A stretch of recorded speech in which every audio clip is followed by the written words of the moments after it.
Hey Steve, what are we doing today? We're going to build a paint booth.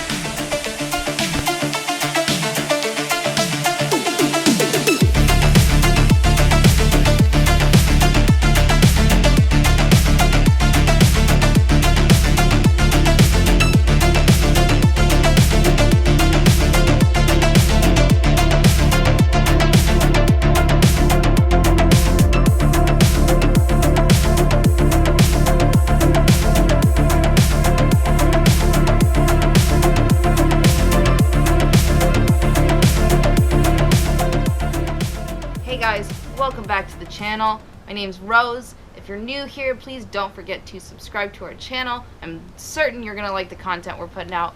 I want to take a moment to tell you guys about a new segue from Project LSJ Fiero that we plan to do, and it is going to be called Project L67 Formula. And what that is Alex has been working very intimately with his friend Steve Knight on a build that has taken not just hours but like years of dedication to the build itself. It takes up so much of our time and Alex's time away from Project LSJ Fiero that we decided rather than leaving dead air on the channel, we want to show it to you guys. So here it is. So the purpose of this channel is to showcase builds that the Lightspeeds are involved in. And this build with Steve, I've been involved in since before Steve knew he was going to buy the car. In fact, I sent Steve a Craigslist link to this car and I said, look, it's an 88 Formula. It's totally complete. And if I remember correctly, Steve was like, oh, are you going to buy it? And I'm like, I don't have the money to buy that. And he's like, I'm buying it.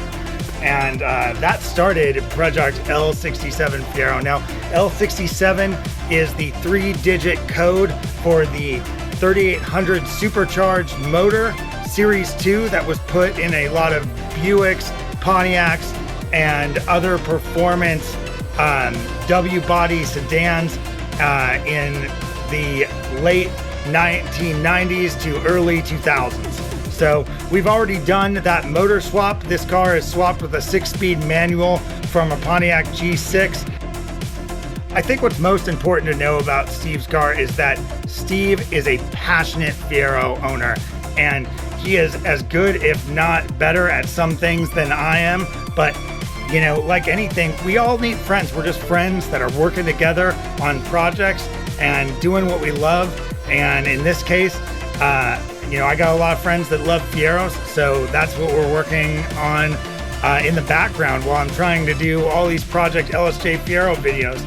And one thing we were never really good at is painting, and we decided to bite the bullet and decided it was time to learn how to be decent at painting. Now, we're not professionals at painting, but we're gonna show you how to do a garage paint job that will look as good and much better than most cheap professional paint jobs.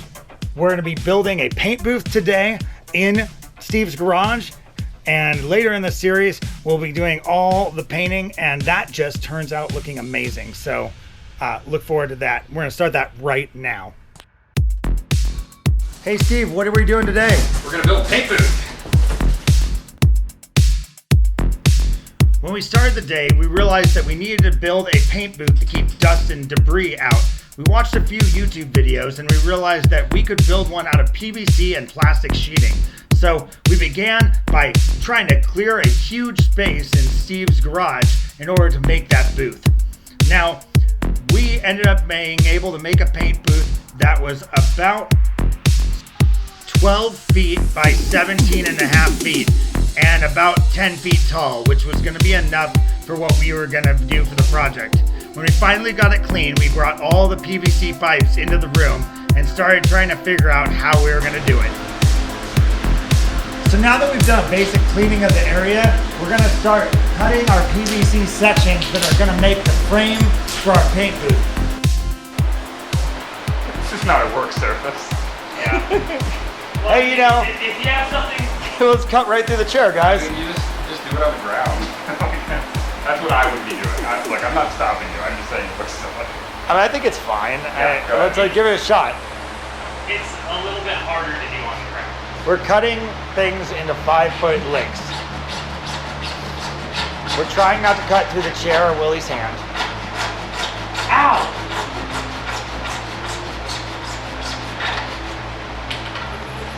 I hear those people that feel no pain, they like can just saw right through their thumb or something. And they're like, oh wait, oops. Wait, my hand used to feel heavier. What happened?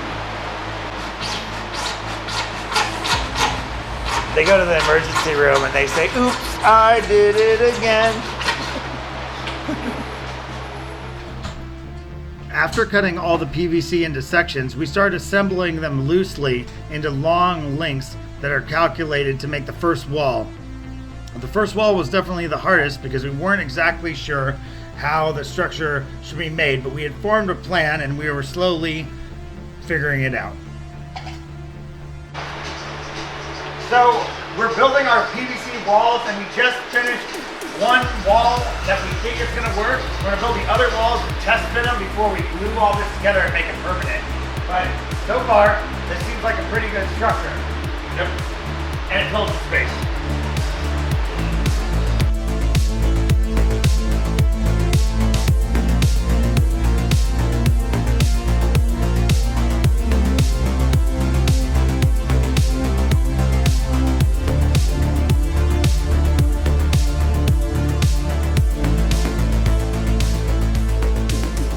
The second wall was basically a copy of the first wall, and then we struggled to connect the two pieces together in a way that had a roof structure that could drape the plastic sheeting over.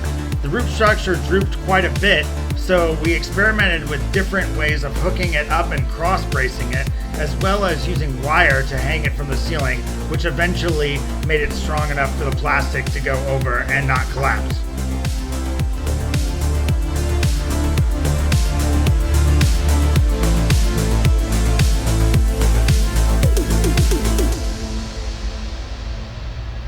Now, I actually don't have any farther footage of putting the plastic over and installing the lights and installing the fans, but we installed a lot of LED lights as well as intake and exhaust fans with filters on them.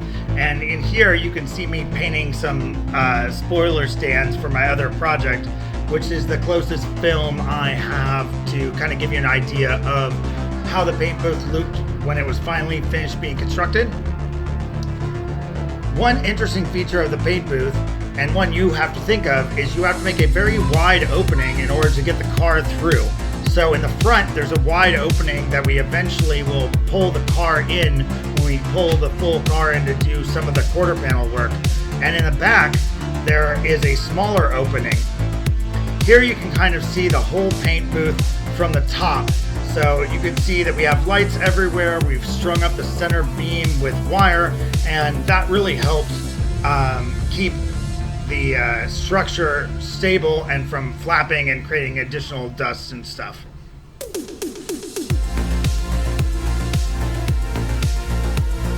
Also, you heard it here first. Just because we're called Lightspeed Fieros doesn't mean that we'll only be working on Fieros. In fact, we already have videos of working on my wife's Somme and working on our 2004 Saturn Ion Redline.